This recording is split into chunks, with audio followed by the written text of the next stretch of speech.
¿Ser o no ser? Esa es la cuestión.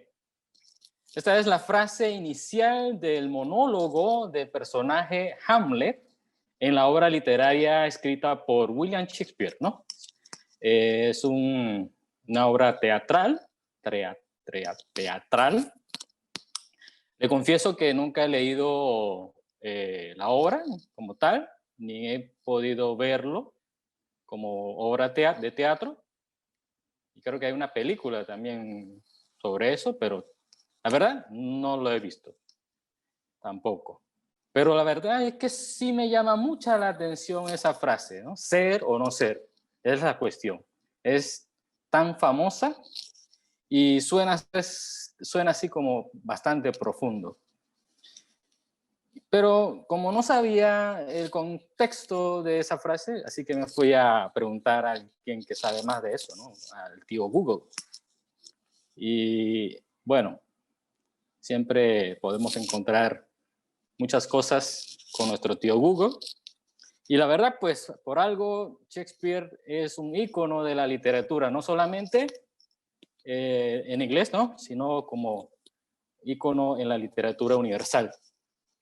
Y bueno, pude leer algunos comentarios y claro, también leí el monólogo completo, aunque traducido en español, ¿no? Porque me no speaking mucho English.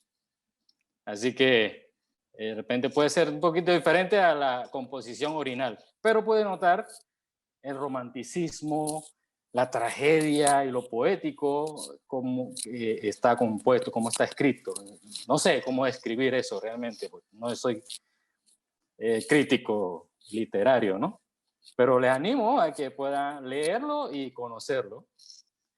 Pero en resumen, el monólogo de este personaje, que empieza con esta frase, es que el personaje entra en un cuestionamiento existencial porque se encuentra en un profundo dolor y está confundido y desea acabar con su vida para acabar con el sufrimiento, porque esa es la salida que él ve para todo su sufrimiento, ¿no?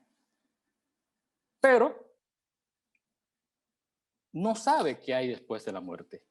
Y entonces ese miedo y entre ese querer acabar con sus problemas y su dolor, entran en ese cuestionamiento, en esa crisis, podemos decir crisis existencial, ¿no? Rodeado de dudas y sin saber qué hacer. Creo que todos nos hemos encontrado o podemos encontrarnos en una situación como esta. Cuando estamos en momentos en donde debemos tomar decisión de suma importancia, la incertidumbre de las consecuencias y los resultados de nuestra decisión nos puede causar mucho miedo. Nos sentimos estancados y entramos en un momento de crisis. Quizás a veces no solo por esa situación específica, sino hasta podemos ver en toda la vida como si fuese una vida sin sentido y empezamos a perder hasta objetividad en la vida y a desanimarnos por completo. Y aún siendo cristianos, somos vulnerables a esto también. De hecho, por ser cristianos, muchas veces nos lleva a estar en esa situación de dudas y confusión. Y creo que podía ser dentro de nosotros como un monólogo que podía empezar como ser o no ser cristiano. Esa es la cuestión, ¿verdad? Bien, el tema de hoy es mi identidad en Cristo, aunque no solo quiero que veamos sobre la identidad que Dios nos da, también quiero que podamos explorar un poco y ver un poco cuando algunos de nosotros en algún momento podemos encontrarnos en medio de la duda o desánimo con una crisis como esa, ¿no? Crisis existencial, pero de nuestra identidad en Cristo. Bien, la identidad define a lo que somos, ¿no? Lo que hacemos, lo que reaccionamos, cómo nos presentamos. Y en la Biblia hay muchos pasajes que nos habla de la identidad para quienes creemos en Jesucristo.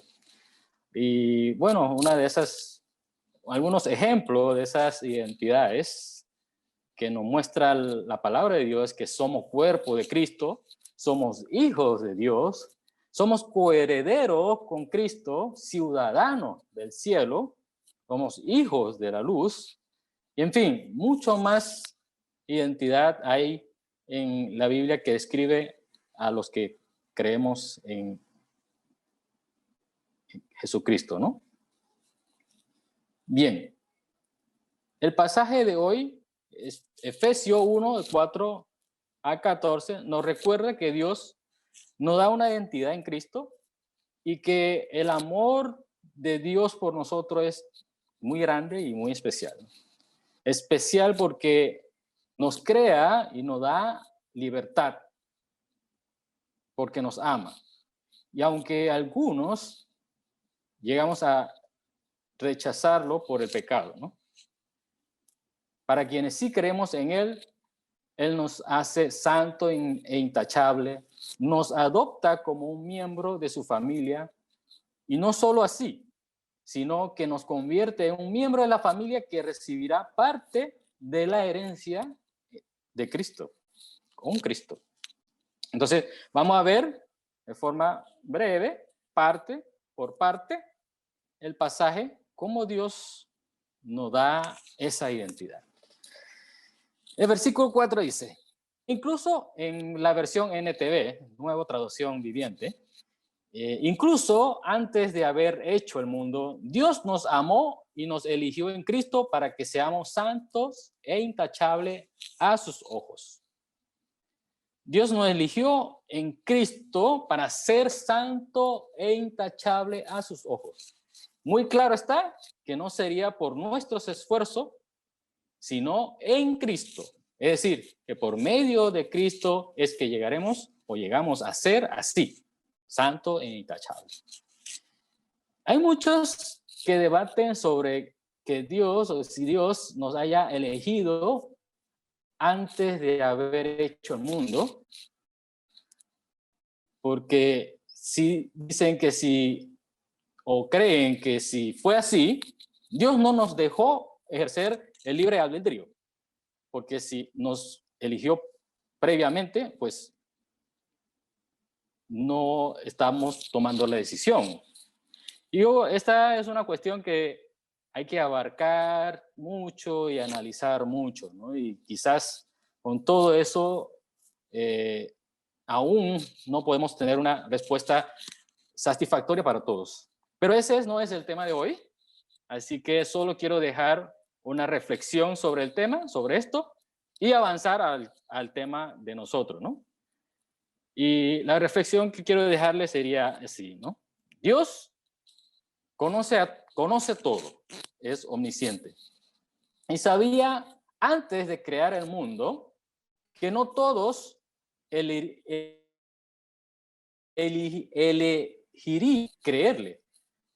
Pero de la misma manera, existiríamos quienes sí elegiríamos creerle. Sabiendo eso, Dios, en su soberanía, podía decidir no crear el mundo, no crear los seres humanos.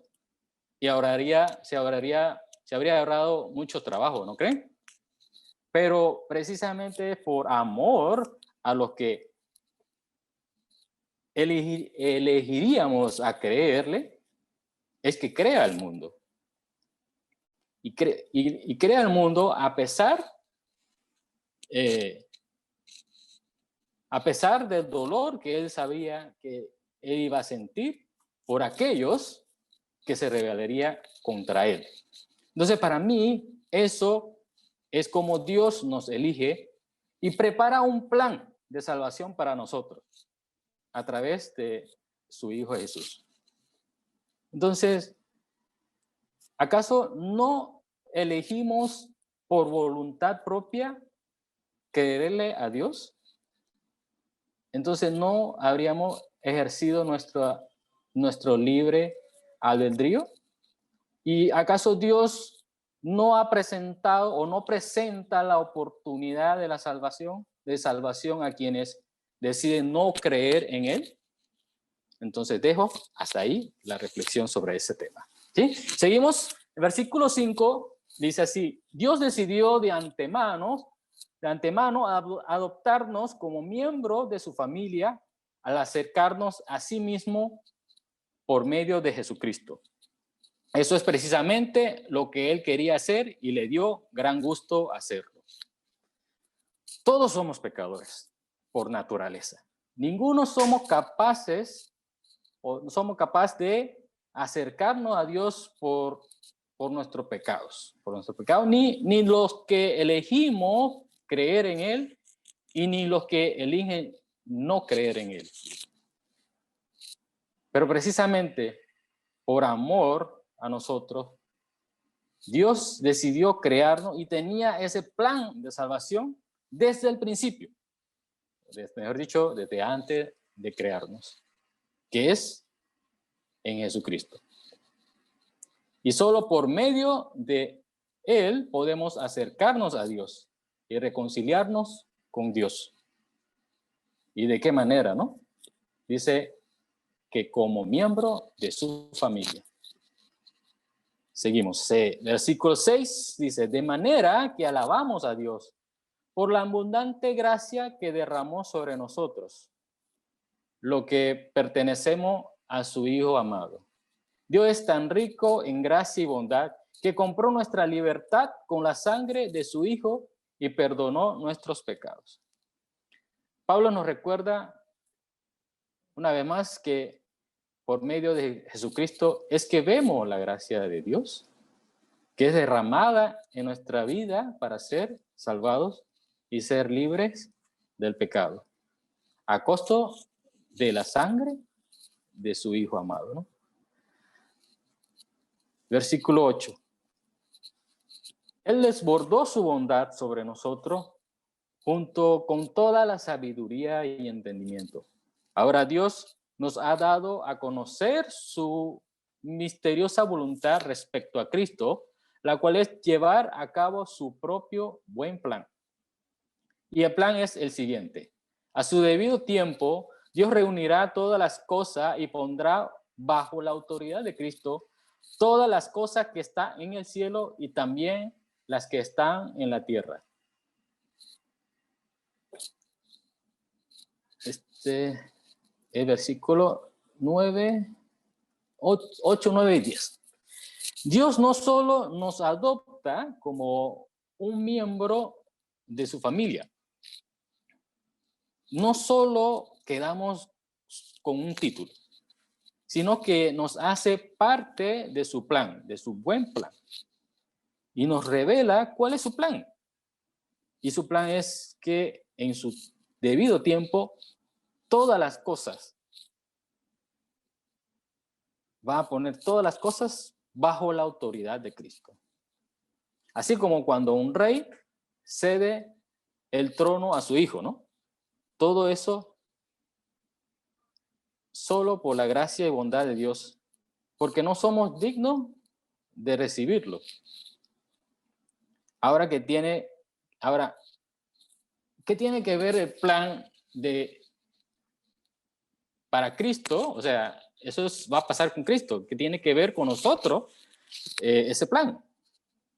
Dice el versículo 11, así: es más, dado que estamos unidos a Cristo, hemos recibido una herencia de parte de Dios, porque Él nos eligió de antemano y hace que todas las cosas resulten de acuerdo con su plan.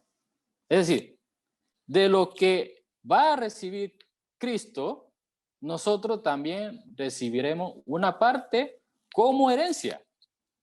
Y por eso es que también somos llamados coherederos con Cristo, ¿verdad?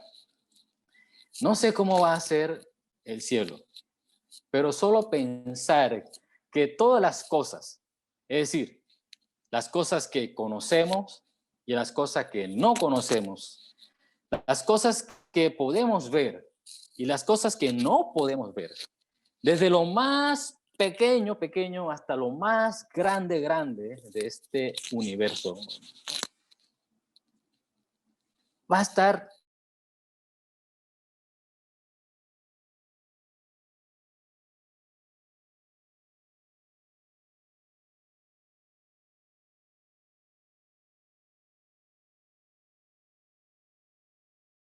gloria. ¿Qué significa eso? ¿Qué será de repente $1.000.000 comparado con eso? Nada. Nada se va a comparar a eso. No se puede, definitivamente nada. Y recordar que todo eso se nos dará. ¿Por qué? Por la gracia de Dios. Seguimos con el pasaje. Dice el verso 2. El propósito de Dios fue que nosotros, los judíos, que fuimos los primeros en confiar en Cristo, diéramos la gloria y alabanza a Dios. Y ahora ustedes, los gentiles, también han oído la verdad, la buena noticia de que Dios salva. Además, cuando creyeron en Cristo, Dios lo identificó como suyos al darle el Espíritu Santo, el cual había prometido tiempo atrás. El Espíritu es la garantía que tenemos de parte de Dios de que nos dará la herencia que nos prometió y de que nos ha comprado para que seamos su pueblo. Dios hizo todo esto para que nosotros le diéramos gloria y alabanza. Eso fue 12, 13 y 14.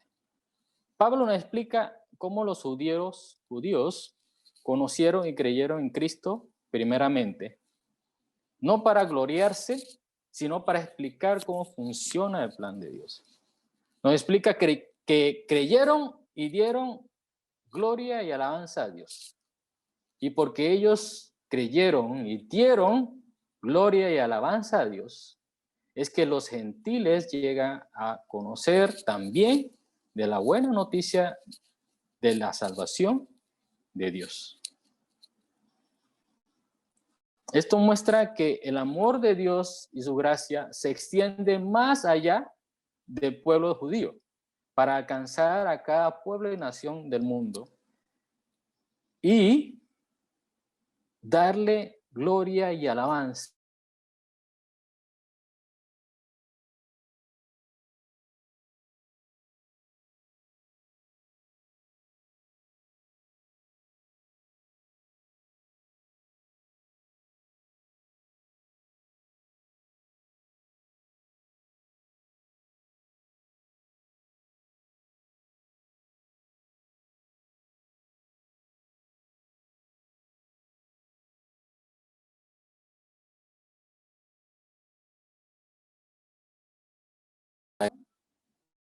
sino que seremos coherederos con Cristo, de su Hijo. Nos hace su Hijo. Nos convierte en hijo de Dios. Esto me recuerda la historia de una película, de un videojuego que se llama Príncipe de Persia. No sé si lo han visto. Me gusta mucho esa película. ¿Y qué me recuerda? Me recuerda que el protagonista de esa historia era un niño huérfano que vivía en la calle. Y por robar una manzana que iba a compartir con otros niños, fue perseguido por los guardias del rey.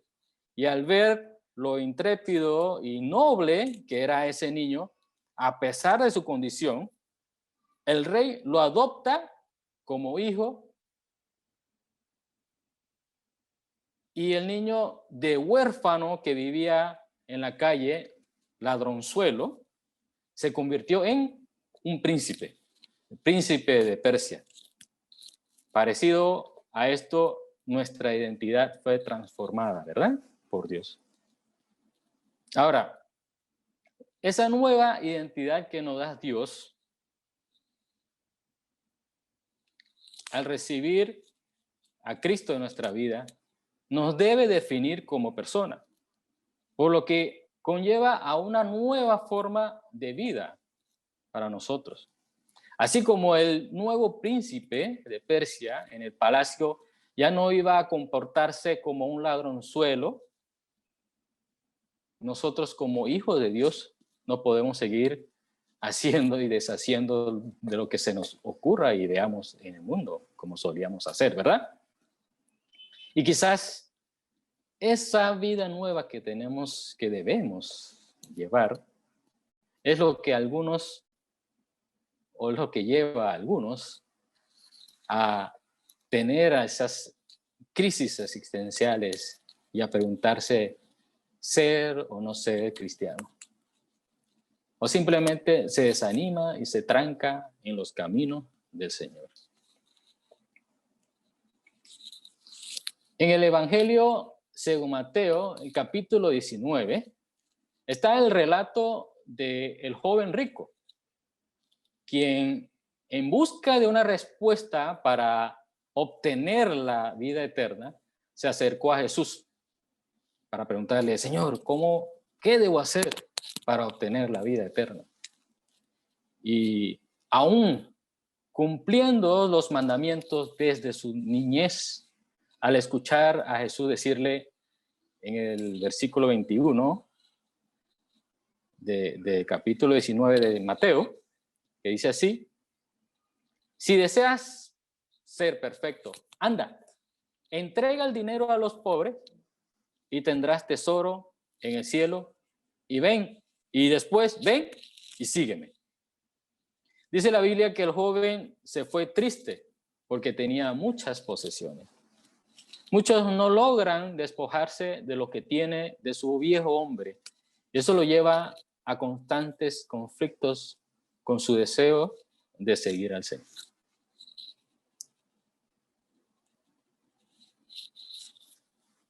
Otra parte de la Biblia, en el Evangelio de Juan, en el capítulo 6, también nos cuenta que la multitud buscaba a Jesús después que hizo el milagro de la multiplicación de alimentos.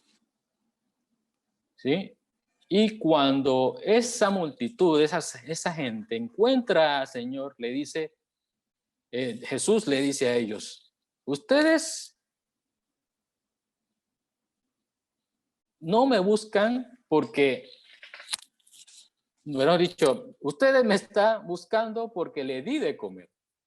Y no es porque entendieron el significado del milagro.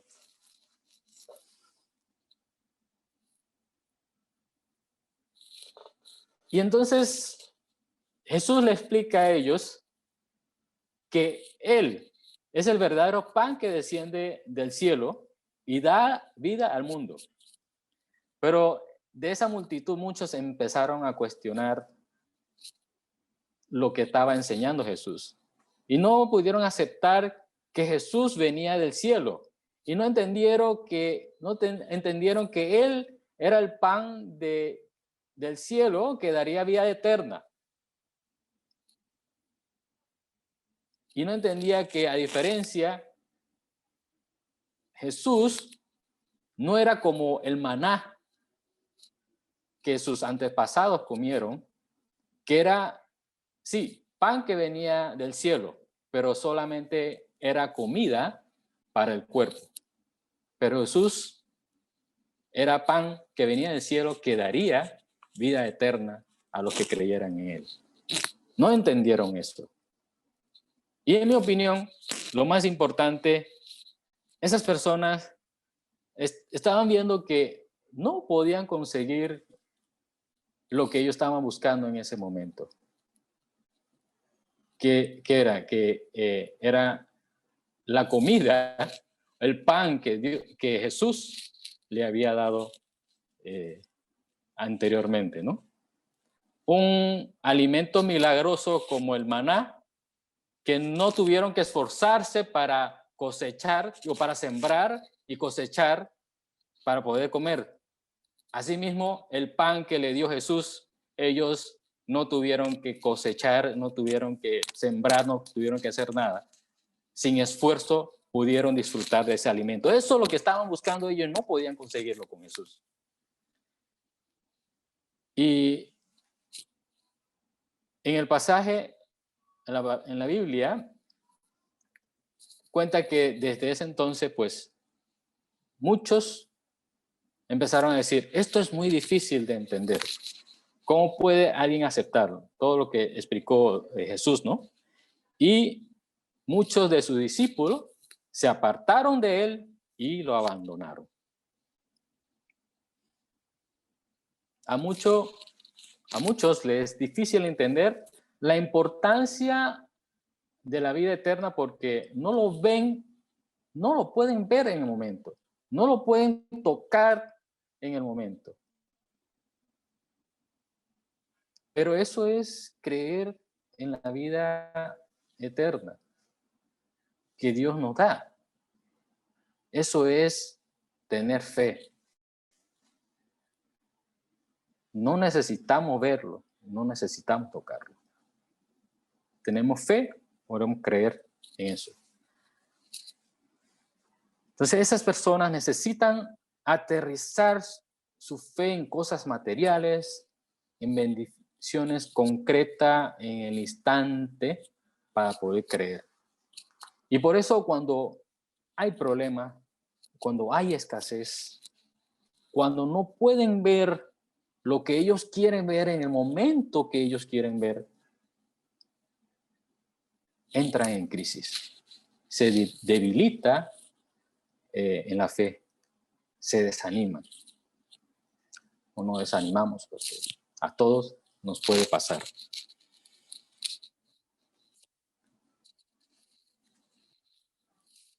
En 1 de Juan, capítulo 2, versículo 15 y 16, dice así.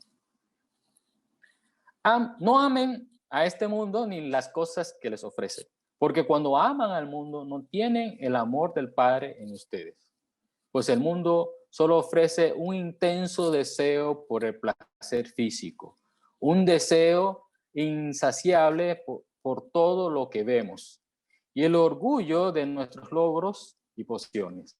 Nada de eso proviene del Padre, sino que viene del mundo. Es probable que lo que dice estos dos versículos sea como una manzana de la discordia en nosotros, ¿no? Es lo que nos lleva a una vida en conflicto, ¿sí? Porque en una parte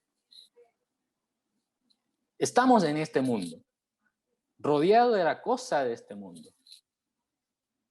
Y bien, si el tiempo en este mundo va cambiando y las cosas, como se hacen, o sea, la manera como se hacen las cosas y cómo vemos las cosas, se va como cambiando. Las personas que vivimos en cada lapso de tiempo y vivimos cada cambio, igualmente vamos como fluyendo y vamos acoplándonos aún involuntariamente lo que existe en este mundo. Entonces, no es tan fácil decir, no ames lo que hay en este mundo o no tengas nada que ver en este mundo. Sí, es fácil no amar las cosas que vemos con evidencias que son malas, como el asesinato, las estafas, las violencias, la injusticia, la corrupción, el bullying, etc. Eso es fácil de no amarlo, pero ¿será que no podemos deleitarnos por nuestros esfuerzos en lograr un título de estudio o por nuestro trabajo poder adquirir alguna riqueza material? O qué sé yo, ¿no podemos acaso disfrutar de la plenitud, a plenitud los placeres que existen, como siempre es sencillo, comer, beber, de viajar, de enamorarse de una persona y de la persona que nos puede atraer? O divertirse con amigos que aunque no sean cristianos, puede ser eso difícil, ¿verdad? Pero está en la otra parte que queremos obedecer a Dios, queremos seguir a Dios. Ahí es donde entra nuestra vida en conflicto muchas veces, ¿no? Y entonces, para mucho, aceptar la identidad que Dios nos da no parece ser tan atractivo cuando pasa esos momentos. Es más, llegan a pensar que ser cristiano es convertirse en monjes, que se limita a una vida de meditación, de oración, de vivir en una montaña, en un convento, una vida monótona, para volverse santo delante de Dios y de las personas. ¿Sí? Mucho piensa de esa manera. Y piensa que ser cristiano es someterse a los mandamientos de Dios. Son esclavos de Dios, ¿no? O que Dios, esclavizado por todo lo que Dios quiere que nosotros hacemos. Pero veamos qué es lo que dice primero de Corintios, capítulo 10. Yo creo que desde el versículo 23. Dice así. Ustedes dicen, se me permite hacer cualquier cosa, pero no todo les conviene. Dicen, se me permite hacer cualquier cosa, pero no todo trae beneficio. Pablo dice que se le permite, o la persona dice, bueno, se me permite hacer cosas. Bueno, recuerda que sí, puede hacer cualquier cosa. O sea, no están limitados a hacer las cosas.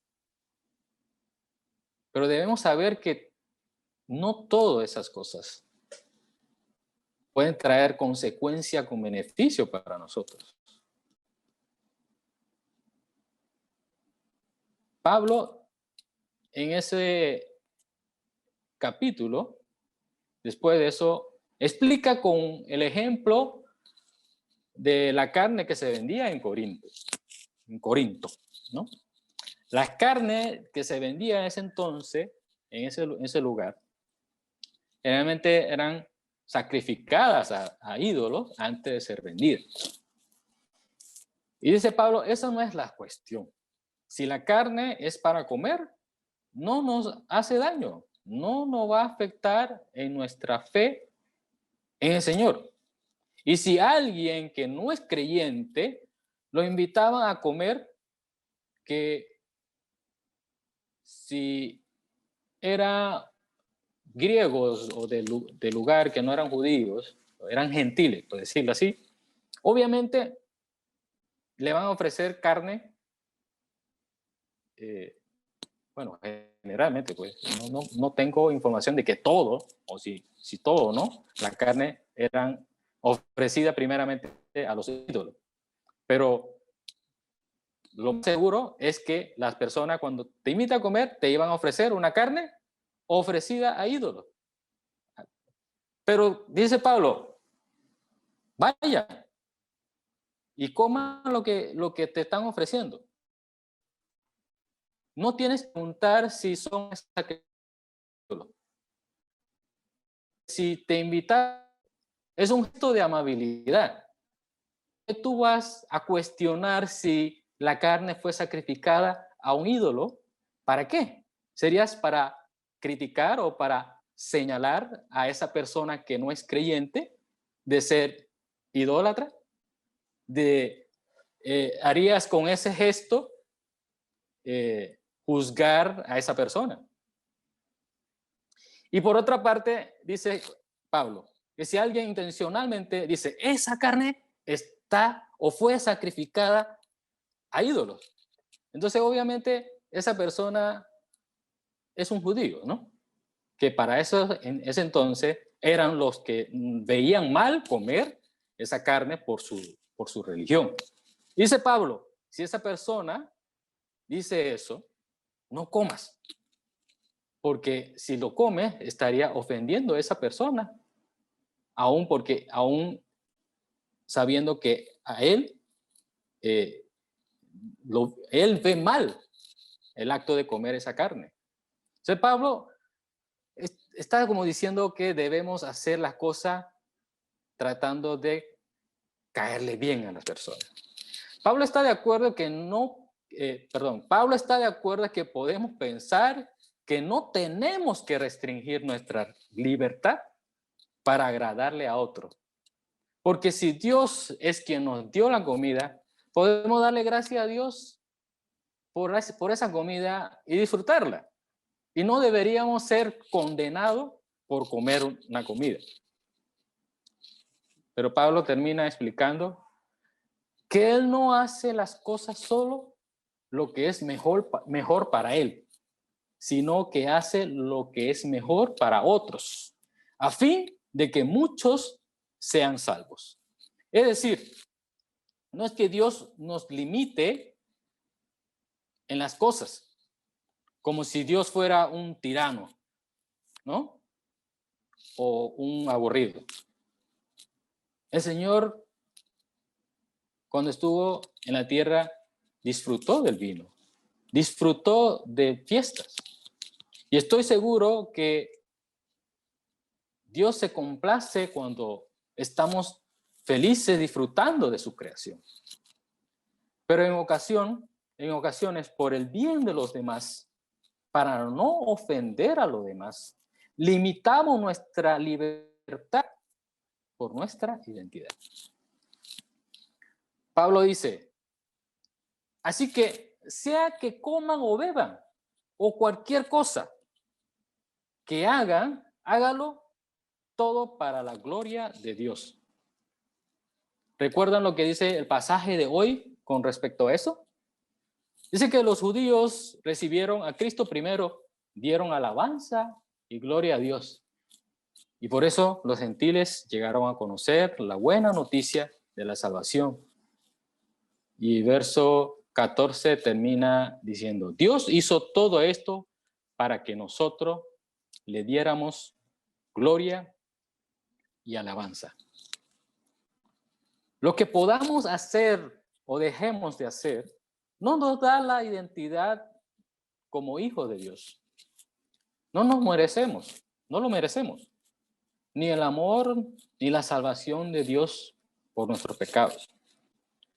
Pero recibimos esta identidad por gracia de Dios. Y aún hasta el peor asesino, al conocer a Dios y aceptar a Jesús como su Señor y Salvador, recibe perdón. Y después de eso, yo creo que no se convertiría en un cristiano asesino. ¿O creen ustedes? No a seguir asesinando, sino que llevaría el gozo de sentir el perdón y el gozo que ha experimentado del perdón y compartirlo con otros. Eso pasó con el personaje de una de las canciones de Santiago Benavides, el ruso. No sé si han escuchado la canción esa.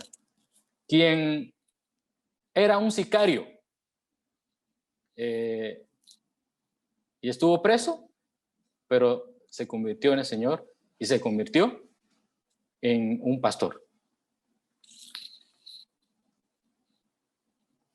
Entonces, cuando limitamos nuestra libertad a causa de la identidad que Dios nos da, lo hacemos es para darle alabanza y gloria a Dios, para que los demás lleguen a conocer a Dios a través de nosotros. No es que estemos restringiendo a hacer las cosas que están en este mundo, pero tenemos que poner en prioridad, en primer lugar, las cosas del Señor. Darle alabanza y gloria a Dios. Para muchos, esto es justo y necesario, pero para algunos que llevan mucho tiempo en el camino del Señor, sirviendo y participando en la iglesia, y aún así a veces siente que no ven resultados, no ven evidencia de lo que ha hecho en esa vida como cristiano. Hay conflictos y hay problemas en su vida. Y se preguntan si todo lo que ha hecho vale la pena ¿O es mejor ya rendirse y seguir al mundo? Entra en esa crisis de ser o no ser cristiano. Recordando un poco a Hamlet, en el monólogo, él se cuestionaba, si la vida está llena de sufrimiento, ¿la muerte sería la solución? Pero él no sabía qué hay después de la muerte y tenía miedo que después de la muerte continúa una segunda vida. Y en el monólogo dice algo así, dice así, porque el considerar que sueños podrán ocurrir en el silencio del sepulcro, cuando hayamos abandonado este despojo mortal, es razón harto poderosa para detenernos.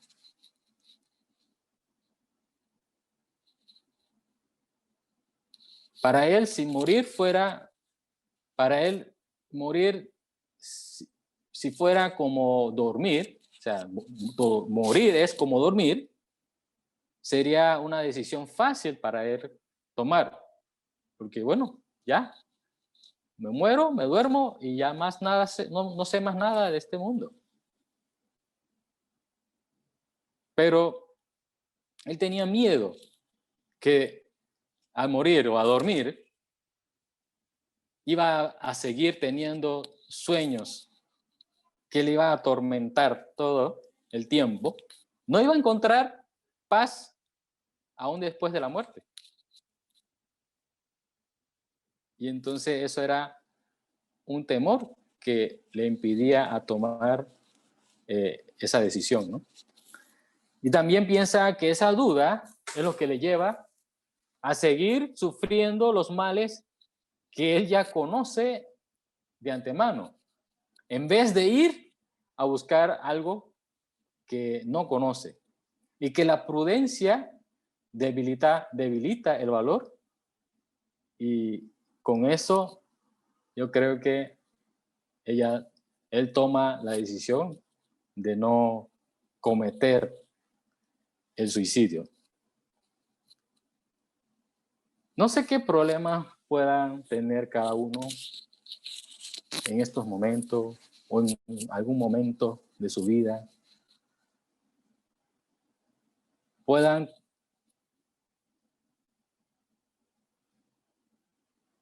causarle una crisis en la vida. Pueden hacerle sentirse desanimado, preguntando si todo lo que se hace como cristiano realmente vale la pena, o si hay algún pecado o alguna tentación que le está ganando la batalla. Y siente que deben tomar una decisión entre seguir el camino del Señor, esforzándote a pesar de lo difícil que es luchar contra la atracción de este mundo, o deseas abandonar al Señor, como lo hizo aquel joven rico o como aquellos discípulos. No sé.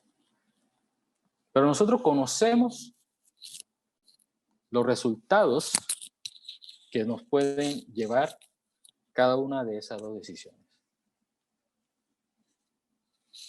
Si la identidad que nos da Dios en Cristo, la identidad que nos da Dios en Cristo no se nos quitará, porque no la ganamos nosotros, es dada por gracia. Solo por creer en Jesús, en Cristo, nosotros tenemos la salvación. No se nos va a quitar, así como cantamos en la alabanza. Nadie nos va a separar de Dios.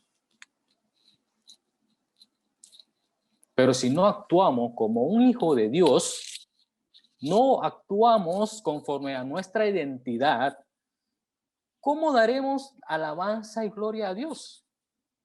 ¿Cómo llevaremos la buena noticia de salvación a las demás personas? Entonces, deberíamos ser de repente como Hamlet, con prudencia, pero no como cobardes, sino valiente, tomando como ejemplo a Cristo y a los apóstoles, y ser un hijo de Dios y asumir nuestra identidad. Y ser un hijo de Dios que da alabanza y gloria a Dios.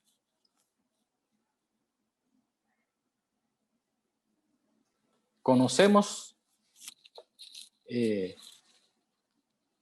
esto porque, así como dice el versículo 8 de nuestro pasaje hoy, Él desbordó su bondad sobre nosotros, junto con toda sabiduría y entendimiento. Y de verdad pido a Dios que nos pueda dar sabiduría y entendimiento cuando nos encontremos en algún momento de crisis y no necesitamos entrar en ese cuestionamiento existencial de ser o no ser hijos de Dios. Bueno, para terminar, pues también recordar, ¿no?, que ciertamente quizás pues algunos tenemos dones diferentes a otros, y si alguno siente que la situación que está enfrentando no tiene la sabiduría de enfrentar, le recuerdo que somos todos parte de la familia de Dios, somos hermanos en Cristo y estamos para apoyarnos los unos a los otros. Con mucho gusto, mi persona, los pastores, los hermanos, estamos a la orden para cualquier pregunta, apoyo y ser compañero de oración. ¿Cierto? Oremos. Amado Padre Celestial, te damos gracias porque tú eres nuestro Dios, tú eres nuestro Padre. Gracias por adoptarnos, gracias por darnos esa identidad tan especial. Señor, nos convertiste en príncipes, en hijos tuyos, Señor. Qué grande es pensar que seremos o somos coherederos de Jesucristo. Qué cosas tan grandes esperamos, Señor. Creemos, Señor, en todas tus promesas y esperamos con ansia ver esos momentos de gloria con nuestro Señor. Ayúdanos a vivir conforme a esa identidad. Ayuda a cada uno de nosotros cuando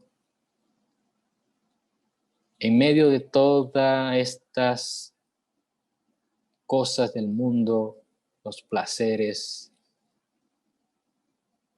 los logros personales, en fin, todas esas cosas que nos quiere alejar de ti, Señor, que causa dudas en nuestra vida como cristianos. Señor, ayúdanos a tener sabiduría de poder priorizar, de poner en prioridad tu obra santa, tu plan, Señor, antes que todas esas cosas.